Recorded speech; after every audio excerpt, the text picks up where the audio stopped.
Chapter 32. The Veiled Agents of Revolution.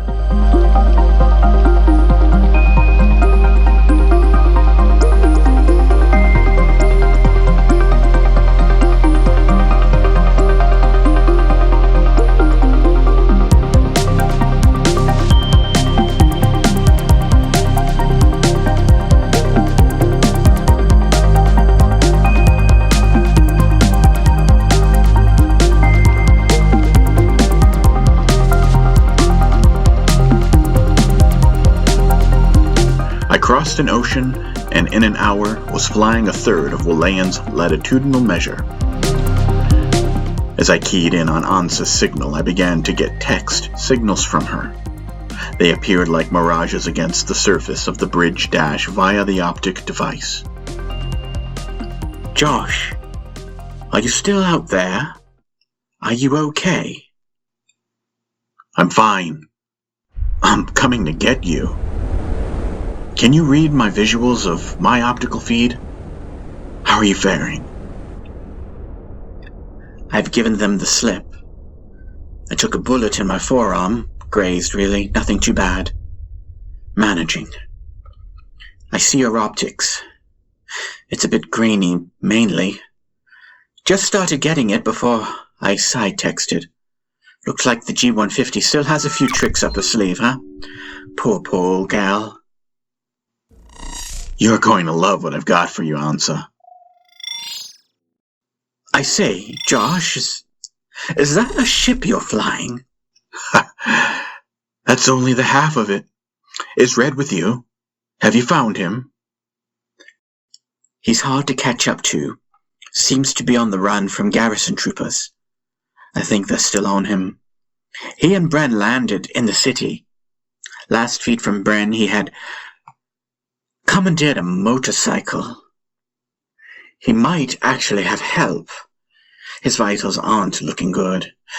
Look, Josh, if that is a ship you're flying, you really need to fly lower and land far, far away from the city. It's a nightmare in Crow. If they capture any one of us... I know. It's a slave planet. I'll keep out of sight. I'll land at the mountain ranges on the east side. Find Red and meet me at the city's edges, then. Yes, and Josh, I'm amazed. Damn good job, Josh. I'll be in touch.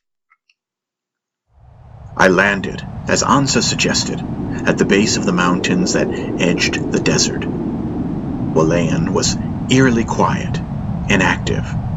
There did not seem to be much of a force present outside of Crow, as no one was ever eager to get inside, only outside. As I looked at the holographic depiction of Wolayan over the control console, I wondered how I could have missed seeing the city of Crow from orbit. It was a large black spot on the surface, cancer cells of the interplanetary war reality. The black and red spotted diameter consumed a third of this pristine natural pearl-colored world with its 500 metal and concrete levels of humanity reduced to worker drones. I saw now what Paen meant. We have become the awful persistent machine. We are something else now. Tribal only in a historical sense, but no longer the great circle of cooperation. The trajectory of the first brothers, the first princes, the angle of their selfishness was a notched arrow that missed the mark by a mere fraction of an inch.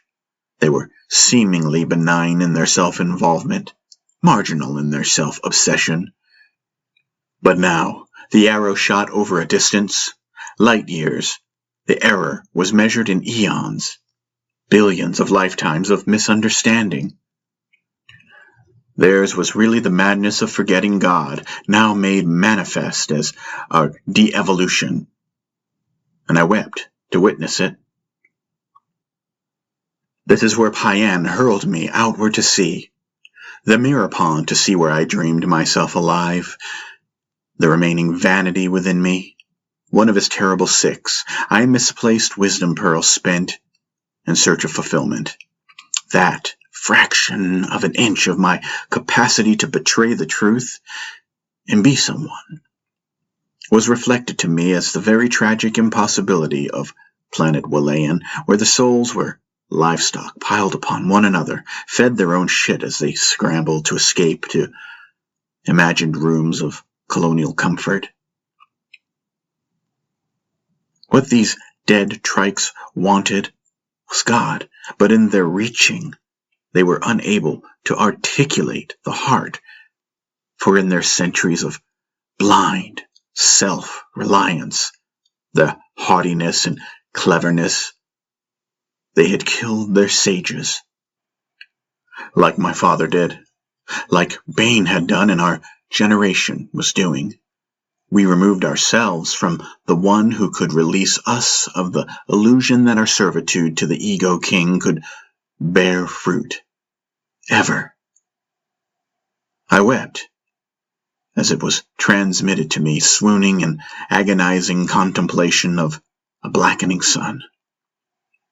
This was a warning that enlightenment could not happen for Walayans, divine awakening impossible in this darkened realm, this total eclipse of love. Here, in Hell's Corner, love had been bulldozed, retrofitted, mined, drilled, speculated, capped, traded, regulated, repackaged, sold, taxed, mentalized, conceptualized, burned, raped, and made the possession of the king, the tyrant, the fool at the top. The Walayan's capacity to hear the master had been burned away, the thirst violated and turned impossibly inward. Here, only the personal self was real. My heart broke as visions flowed through me via the side link of riots in the street of Walayan cities, of the innocents and Trican people. We only made the scapegoat, even as they made us the scapegoat in games of princely dominance. In shock, it became clear that I carried on in the same warfare of brotherhood to get on with what I was entitled to have. My safe passage to Banks, my way, my mission accomplished.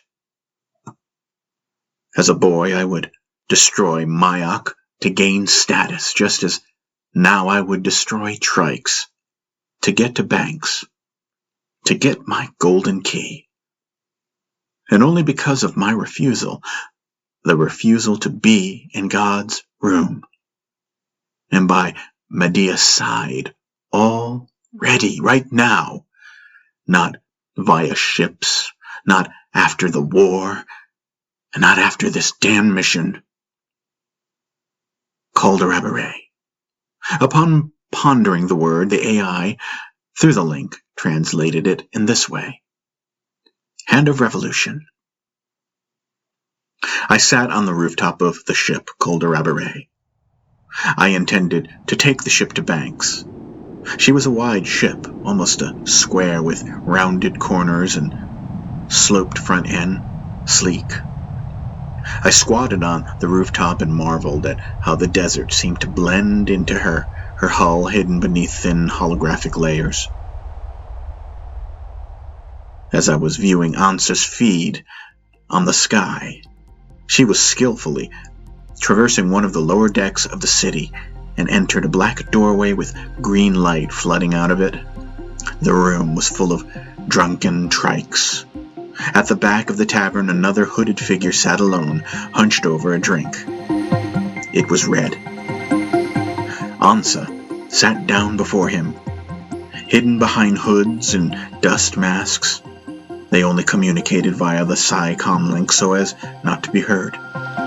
As they thought, the text showed against pink clouds as I gazed at them through my contact lens. Nice of you to join me. Cut the crap, Red. What's going on with Brandon? Why the hell are we still here? Well, you know, if he had told me, he would have had to kill me. Can you ever be serious? I don't know what he's up to. He told me to stop trailing him. He said he had to go to the center of the city. What in the hell for? I think to help get us out of here. I think his contact has an active cell here or something. Josh, I heard you rustled up a lift for us. Yes, Red, I think you're right. This ship is a frigate for some kind of rebellion. There is a resistance effort brewing here you would not believe. I believe Bren is trying to reach them. Has anyone seen Bren's feet since 3 days ago? I mean, he was in bad shape on the way down. I shudder to think what kind of shape he's in now. I haven't seen it, nor I. We waited a week, the others hiding within the bowels of the city. Bren then finally made contact. His transmission flashed against the gray metallic wall of the inner cabin. I jumped upward. Amazing! Her bay doors are being manually pried open, and her life support is shoddy, and on top of that, her orbit is decaying. Ansa, you angel, you may have done it after all. I'm making my way out. Keep sharp and keep your heads down. I have help and a way out. Bren was referencing Narzwa.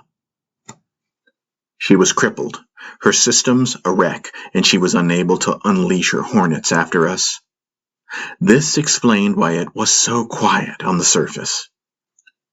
Only 2 fighters, the ones that shot us to pieces, did not upload Ansa's nasty viruses.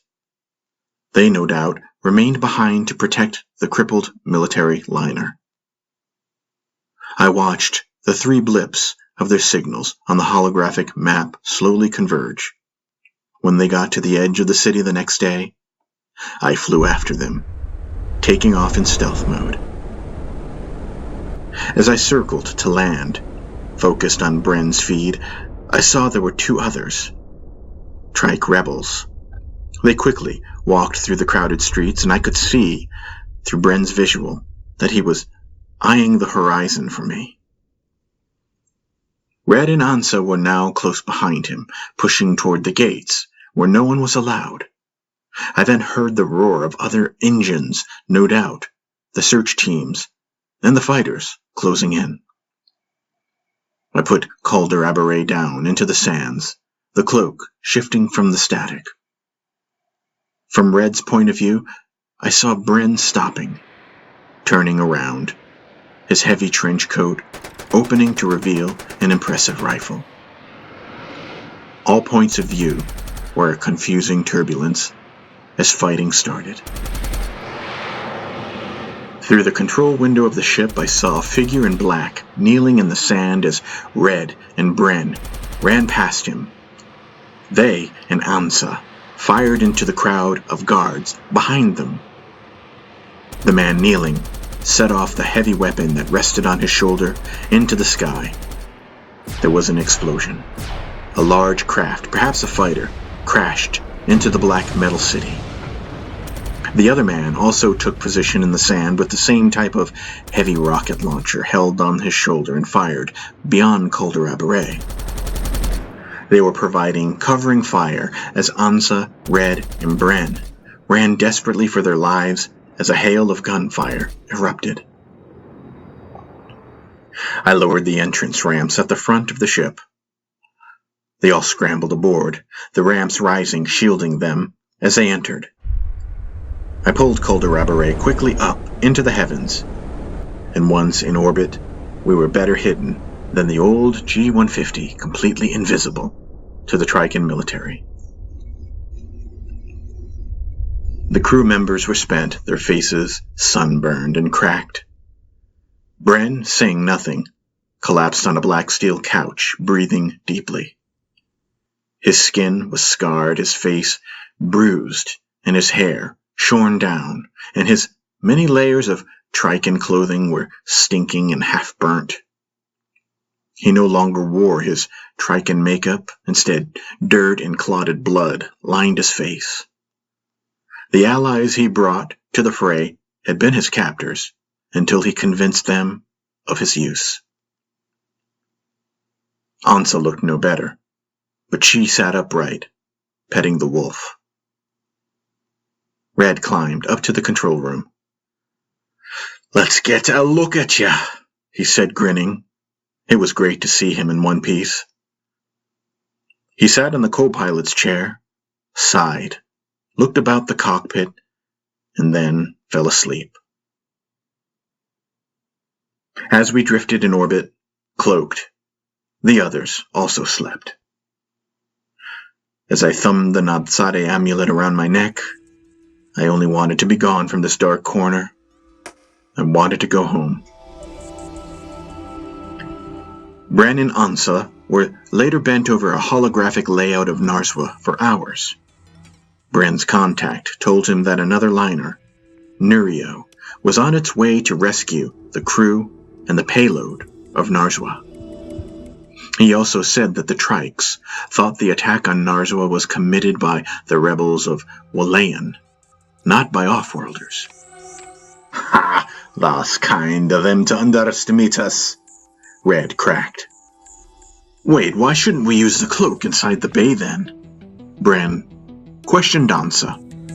"Because they'll pick us right up. Standing still, it generates too much heat within an enclosure, and someone with a good eye up there in control will notice us," Ansa said. "So then we just," Bren began. "Just be a ship among ships," Ansa finished. "This is, after all, a Trican frigate, albeit modified." "It's a rebel craft. Don't you think they will identify us?" "I don't know, Ansa. This is a bit too cavalier." "They are looking for hidden algorithms, a cloaked ship. They are already listening out for us. They cannot see us, and they know. We know that. They think we'll rely upon it. We just stay cloaked out here, land on one of the large carriers, let them dock into Nurio, and then decloak once all the ships are strapped in for FTL." Ansa explained. "Just park it right next to a fighter then?" Red asked with his usual sarcasm. "Pretty much," Ansa said. "Pretty ballsy," Red said. "What do you say, Chief?" Ansa asked. Bren sighed, and then nodded his shaven and scarred head. Why not? Let's do it." "What about the explosives?" I asked. Everyone looked at me. What explosives? They said in unison. I showed them the bottom deck's payload, and Red whistled long and loud. Ansa's face was flushed with excitement. Bren leaned against a metal wall and said, "Well, you are full of surprises, aren't you? Do you have any idea the damage these can do?" "I guess we're back in the game," Red said. A day later, there was a signature flash of white light, and Nurio made its approach to Narswa. Narswa was dangerously close to Walayan. It would only be hours before she started to plummet to the surface. Nurio dispatched tugs to pull Narswa away. We all watched and readied ourselves to make an approach. Red now sat in the pilot's seat, having fallen completely in love with Khoorlrhani. We slowly approached as crews frantically worked to manually free the hundreds of battleships hidden within Narswa. As we drifted over, we targeted the large carrier-class ship Ansa pointed out as it lumbered out of Narswa with the aid of small tugs. Narswa's bay doors were now opened, and a few fighters began to flow out of it, drones to protect the hive. They simply could not see us. Their systems were slowly being restored. Ansa was right. We would be a drop in the ocean within Nurio. The carrier had an exposed landing pad where we would dare to make our approach.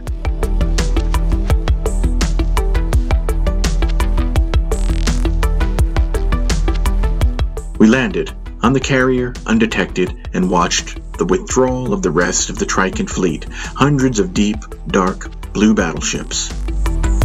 Orion and Dreadnought classes, destroyer classes, and 2 carriers all freed and floating in space. All craft were heading into the empty base of Nereo, which was surrounded by 6 impressive destroyers.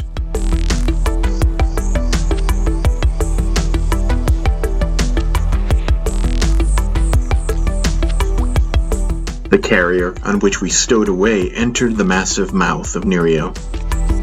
I watched as we passed beneath the huge array of overhead lights, the chiming of an alert to clear all crewmen from the scaffolds as we glided past.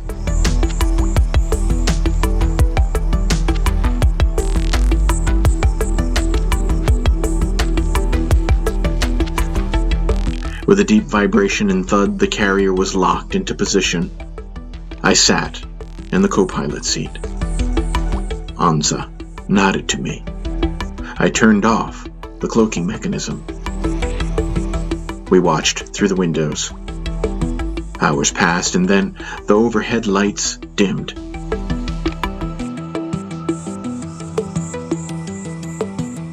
"What the daring can do," Ansa said confidently, passing her fingers through her dark hair, and we all laughed in disbelief that we were in. Bren immediately went below to work on preparing the explosives. Not long after, it was apparent we were again above light speed. I could hold no thought.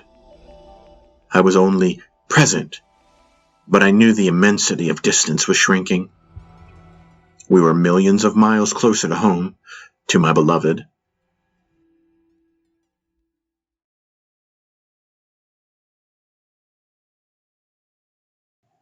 We were now in the Banks Isathene, and I cried now as I could not bear being away from my beloved any longer. I felt like I was in a glass enclosure that was shrinking until I could not move from the truth that there was nowhere to go, no place to be a victorious somebody.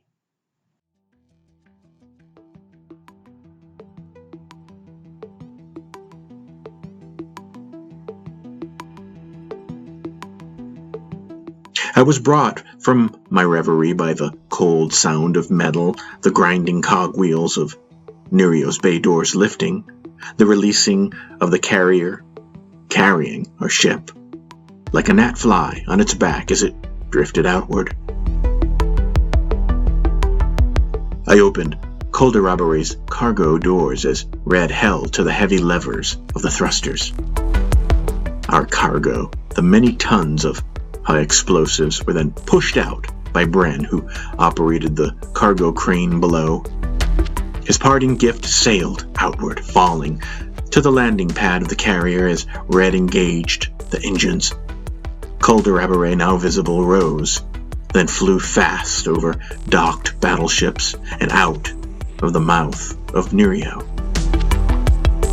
I fingered the charm around my neck, feeling another strong sense of déjà vu, this time not able to extract it from the seemingly unending internal threads of adventure.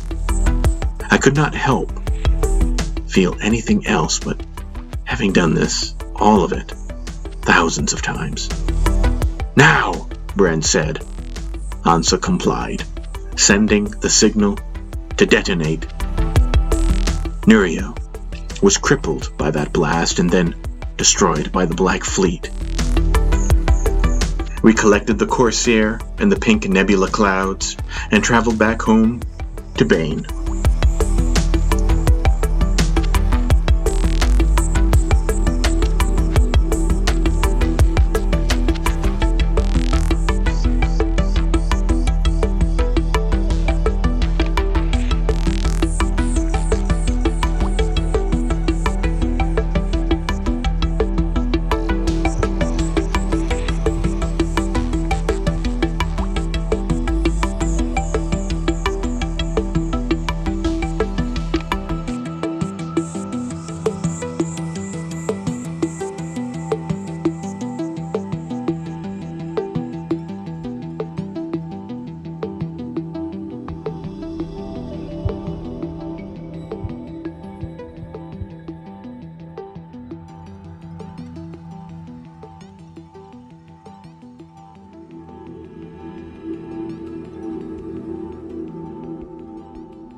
Chapter 33.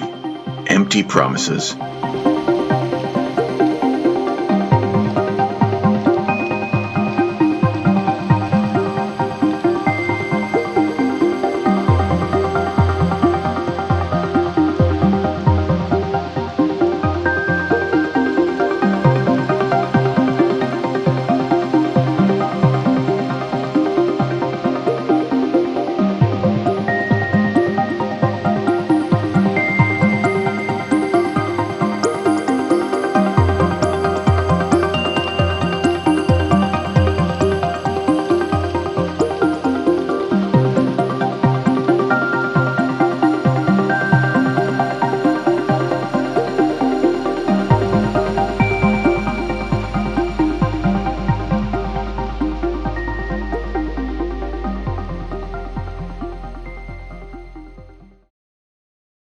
Now that the mission was fulfilled, the plan was adhered to, what would happen?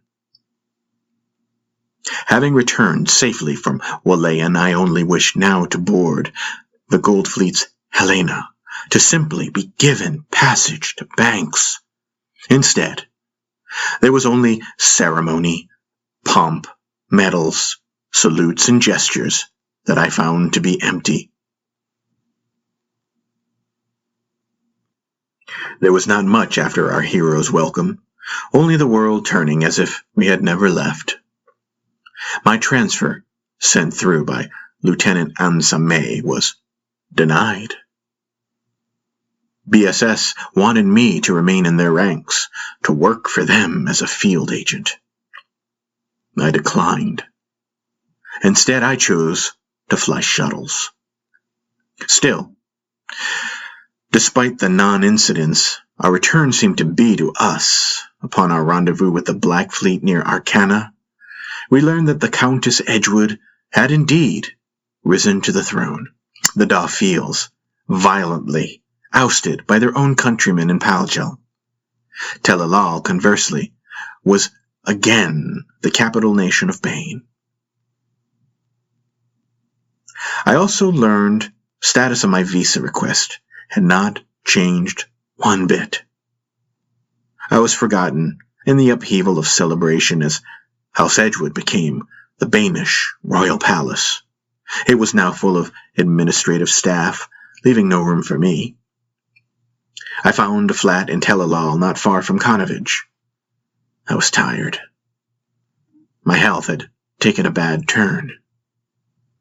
My cough was now persistent, and my old burn wound seemed to ache a dull pain in my neck and my shoulders.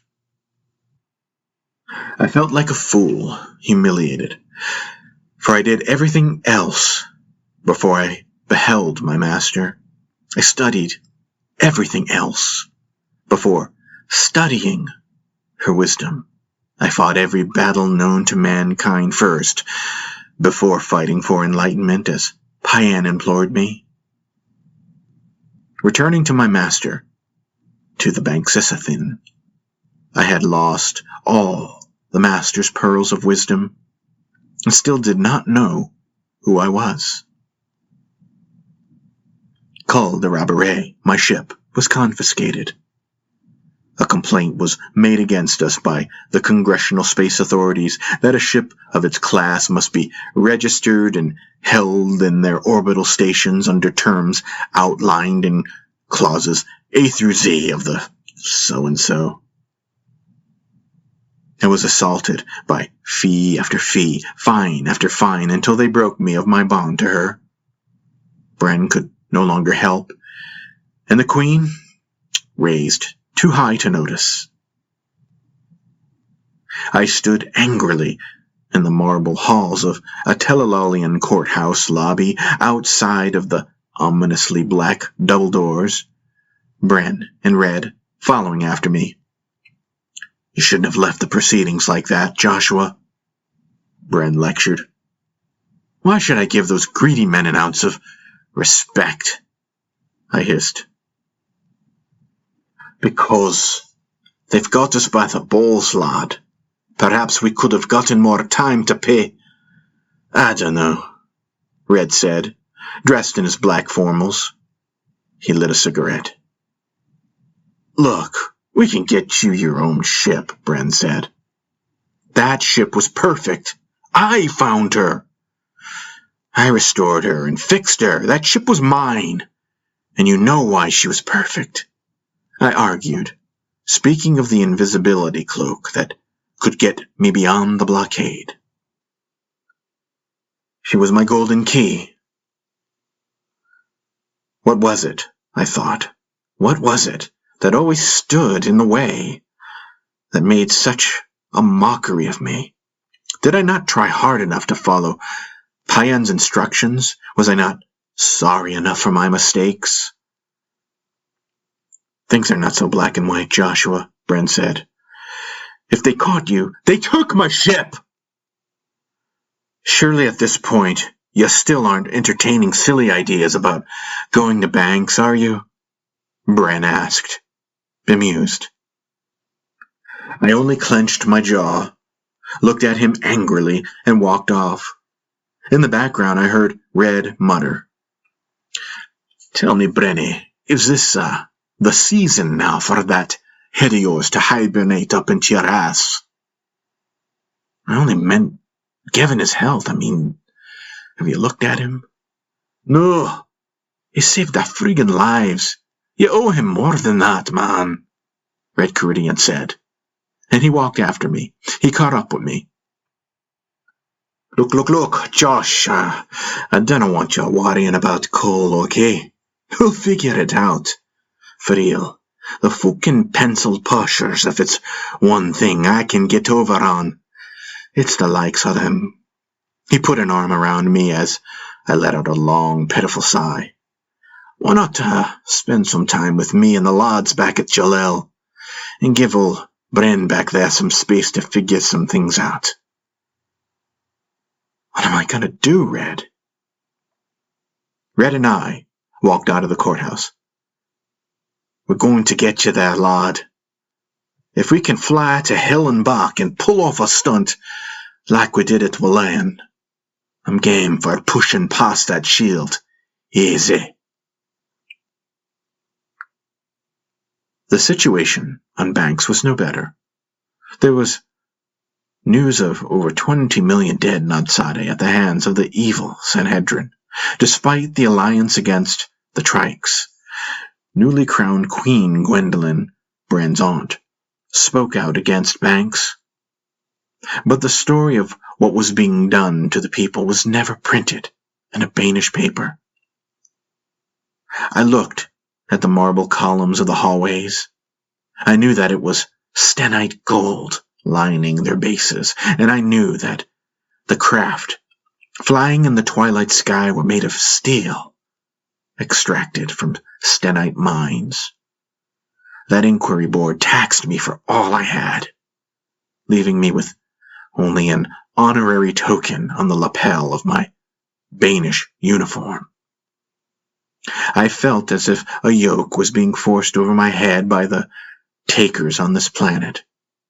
There was no escape, not even for me. What would you do if you got there, Josh? Red asked me as we sat across from each other in his home.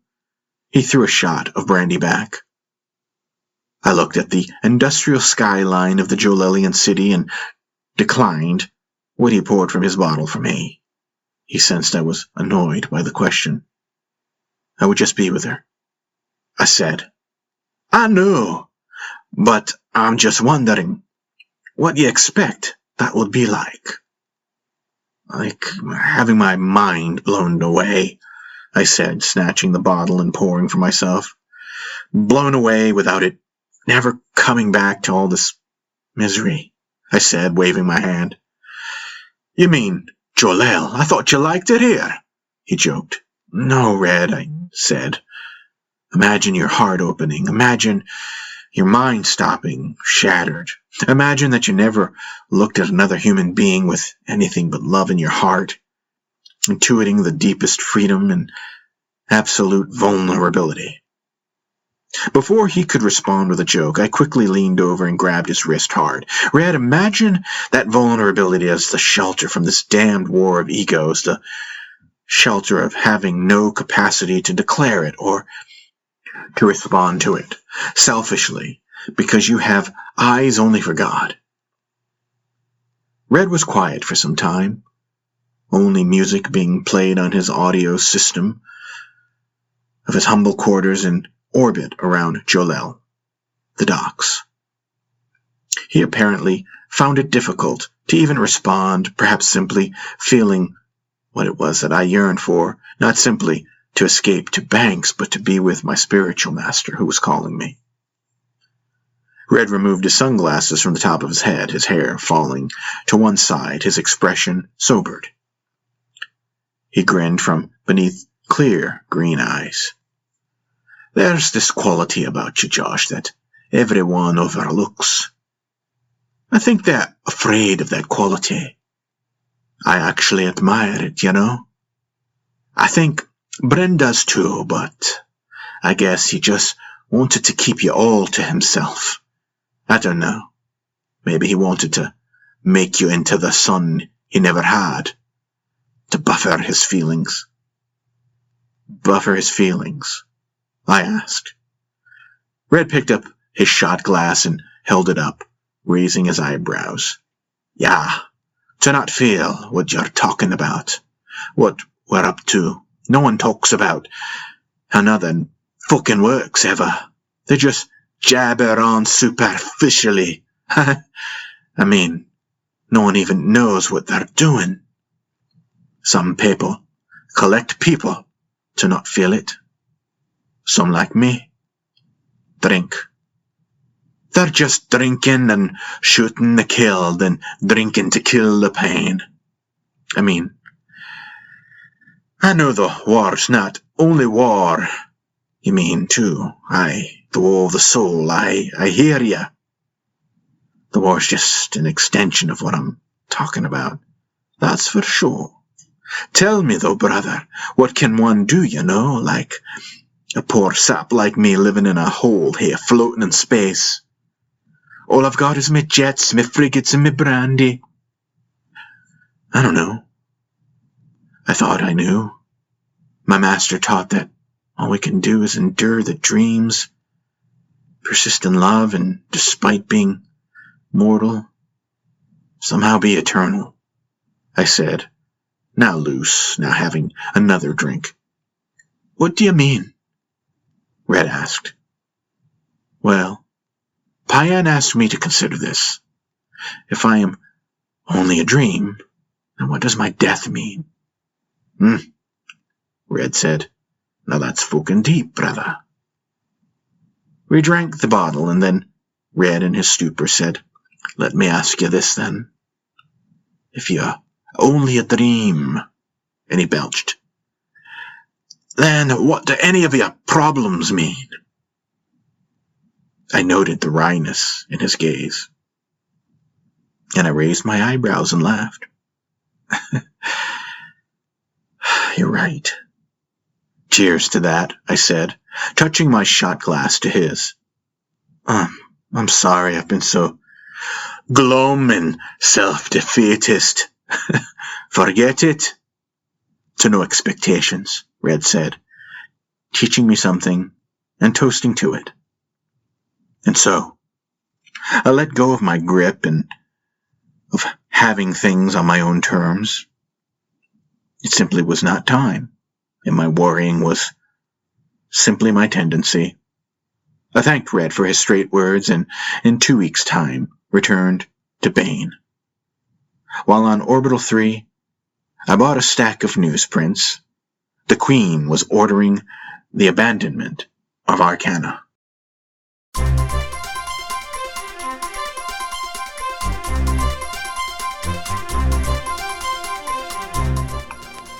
Black Fleet to pull back. Trican attack imminent. The Queen has ordered General Wilhelm to withdraw from the Arcana outpost invaded by the Trican Armada in 4163. The outpost was reclaimed recently by the Black Fleet, an offensive that was further aided by the success of the task force responsible for Operation Eagle Eye, which was described as a successful sabotage operation that destroyed one superliner reputed to have held over 600 Trican battleships, as well as crippling another liner within the Trican solar system. Though the Queen's orders seem contradictory, it comes after intelligence reports of the largest retaliation effort this decade being in the works. The liners that were affected by the small Banish attack force were not the only ones within the Trican fleet. It was also reported the Trike military has shifted its attention away from its other campaigns and has placed it upon our worlds. Top military advisors expect the next attack to come directly to the two sister worlds of Banks and Bane. The Queen has called for the defense of Bane and Jolel to be the top priority over all outpost worlds. It is expected Trican will reinforce the fleet they used to successfully push through to Sten 4 months ago. An intense ground war is currently taking place for control of the planet. Bane will also be withdrawing its forces from the Diamond region. Planet Sten. Wilhelm will join Mallory in defense of Bane.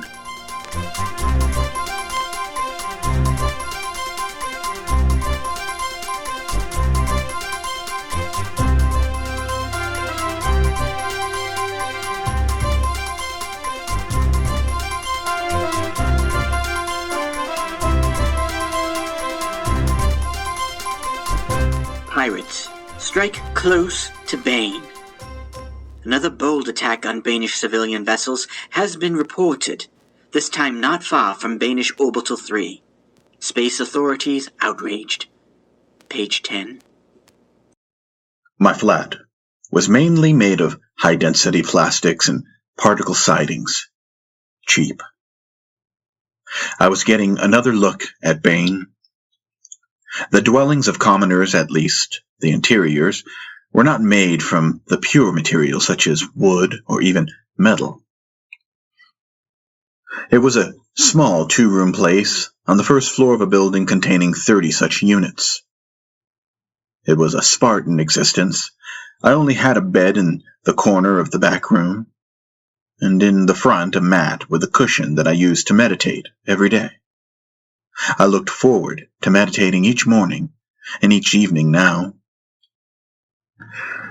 In a week's time, I was to set out again, this time to Arcana, a deep space mission to salvage what was left of Nurio before the Trikes did. The pay was adequate and the work easy, flying, which I liked. The coughing soon gave way to another sensation deep in my chest and neck. It nagged at me, but I gave very little regard to it. There was a knock at my door. I opened the door to find Bren. Backed by the busy street traffic, he extended a hand. I took it in and pulled him near. "Jeshibian," he said. "So glad I found you. May I come in?" He wore a long gray coat, red-lined and with ivory buttons over a white-laced shirt. His boots were polished, folded over red leather. His dark and silver-streaked, wavy hair was gathered into a ponytail by a blue ribbon. "I'm sorry, I don't know where to begin," he said. "I really don't blame you, Bren. I should not have taken it out on you. I've been childish." "Chess?" I asked, walking into the next room to bring out my set, a cheap plastic set I bought at a farmer's market weeks ago, on a hunch that I might see Bren again. He sat on the floor with me in my empty room, and he watched me set up the board. He glanced around almost in shock. I had nothing, and yet I was happy. He opened a typical conservative king's pawn. I engaged him, and wrapped within our mutual concentration, our minds quiet, he said,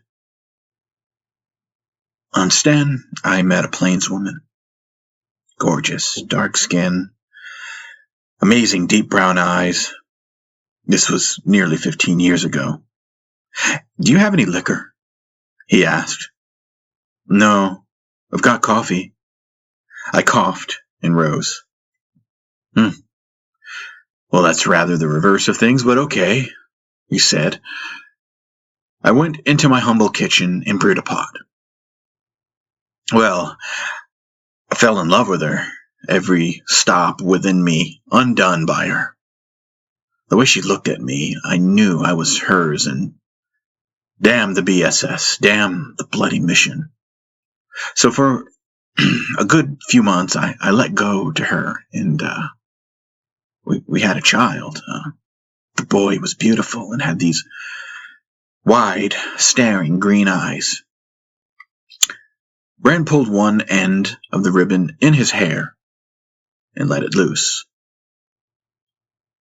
2 years later, a Kikwi comes riding in and gives me a sealed envelope.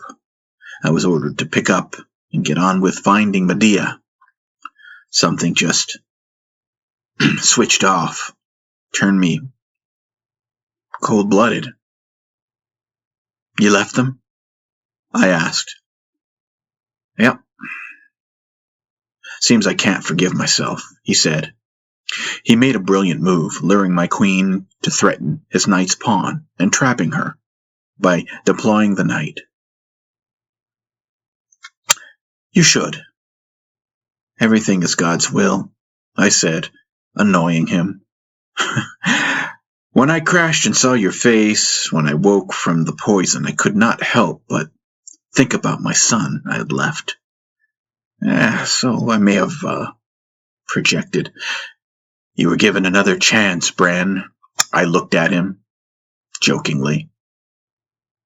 Merely attracted to the next chapter, I said, and coughed again.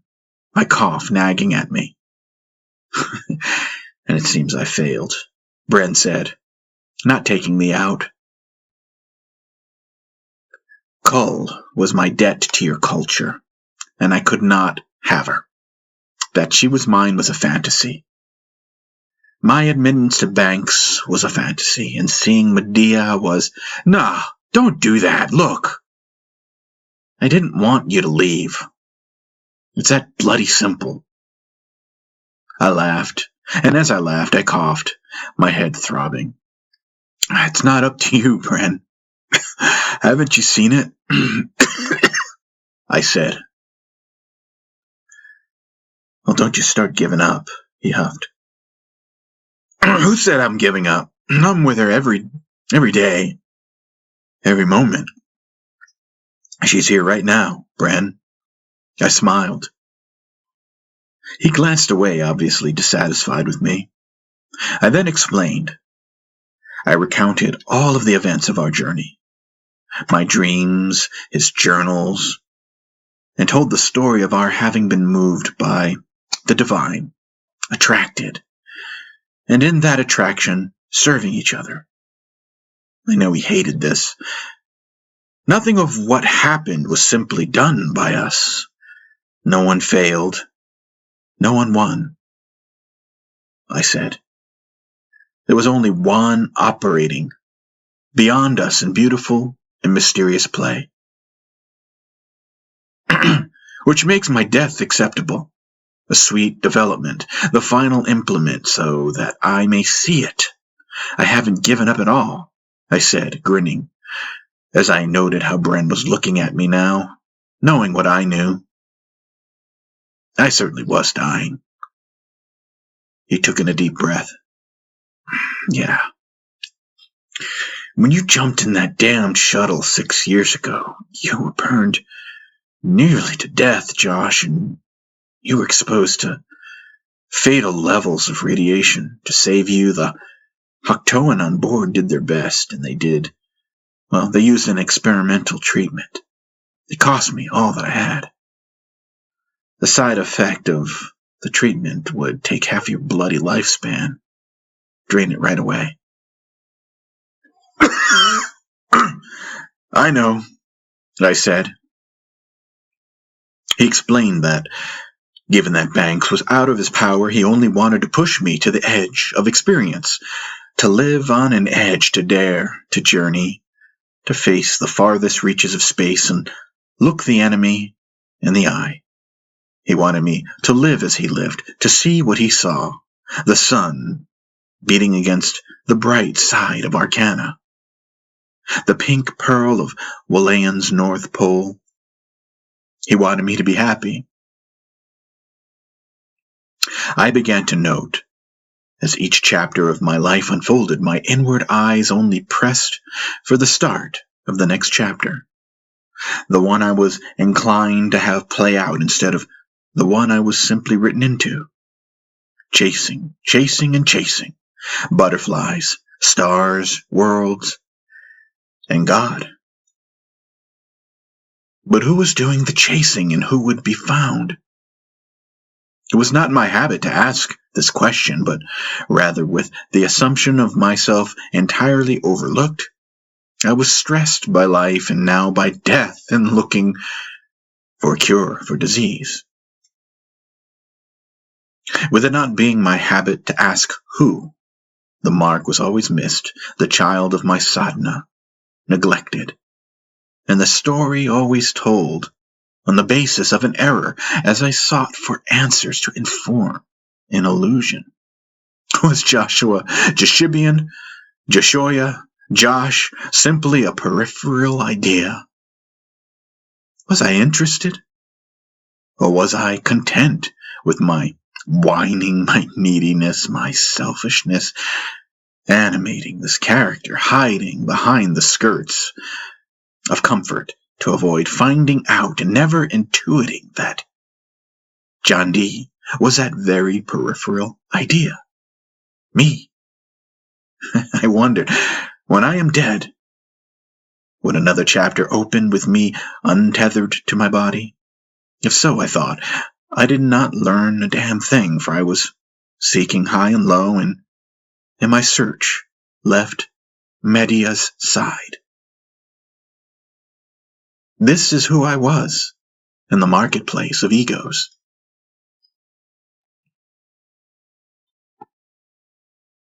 My dilemma was not Brent's fault, not Red's or the Queen's.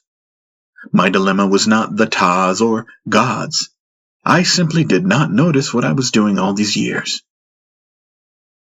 It was a simple, zigzag pattern, the frequencies and feedback of what swam about me, the swarm cloud of thought, like bees, that I swore to be me, felt excited for and was ashamed of and was goaded and oppressed by. When I really noticed and took a deliberate breath, the heart simply opened and I was already at Medea's side. I became interested then. What was it to be without the journey? Without the identity? Since I could take nothing with me to the darkness of death, could I leave it all behind now and stand naked before her image and never leave her all-pervading heart? I awoke with Medea's name in my heart as I performed the day with her, with me as if held on my hip, the sacred child to care for, to guard, to never leave alone, to love before anything else. Love that excludes nothing. What a fool I had been. Many others sat with me in dream, again in Nihembrith and in waking. Again I carried my beloved with me through the marketplaces of Bane, swearing never again to lose her, my love, my joy. The beloved Blue Pearl, my master. Then one evening I awoke terrified, beads of sweat rolling on my back. I trembled at what I had just witnessed in the subtle realm of my dreams. My days were numbered, and I trembled, and having no escape. The green orb of Stan shone brightly in my mind along with the desperation to go there. I was the last Khoorhrhani, and my dreams confirmed it as I recalled the imagery of the trike and tripedal tanks, steaming angry robots with giant cannons, decimating Archaea. I was haunted by lingering imagery. 2 Mehra men, trikes, hunting my brothers down in the forest and capturing them with nets to make them slaves. Khoorhani and Mayak, united, wielded advanced small arms only to be mowed down by drones and missiles. I ached. I projected myself astrally, trying to make contact, to help, and I also wanted to be home, to be cured, to be saved, just as they did. In the dream, I was a falcon soaring high above the mountains. Below, I saw a long line of trike vehicles approaching the last city of Tanaga. I landed, transformed, and pleaded with Minot to run, but he could not see me. His spirit was broken, his vision eclipsed. I heard a child crying in the forest. It was Medea. I flew to her. Explosions all around me as we fled, mud and dirt and sod flying everywhere. I felt within me a will to change this, to go back. I saw the possibilities of it. I could have it. No, in my bed, the sheets soaked, I pleaded for my life and for the lives of my people, but then I stopped. This was all wrong. None of this is on my terms, I thought, and then I made a simple prayer. Oh, Great Mother, I know this is your will. All I wish for, Goddess, is to submit perfectly, to accept it, and to manage to love despite it. Please help me to let go, beloved. I fell back to sleep. In brightness was Paen. I rose. His gaze was penetrating, his eyes burning with the brightest perfection of love. I said nothing as he beckoned me closer, and he grew brighter and brighter. I went to him, and he placed his hands on my shoulders. I trembled.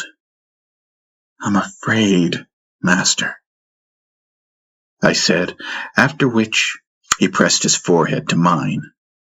The force of his very being entering into me, breaking me blissfully apart, and everything vanished. Jandi, for an instant, was but a watermark, and then instantly gone. And thus, so was I, no separate self to fear a death. Stand only here, he said.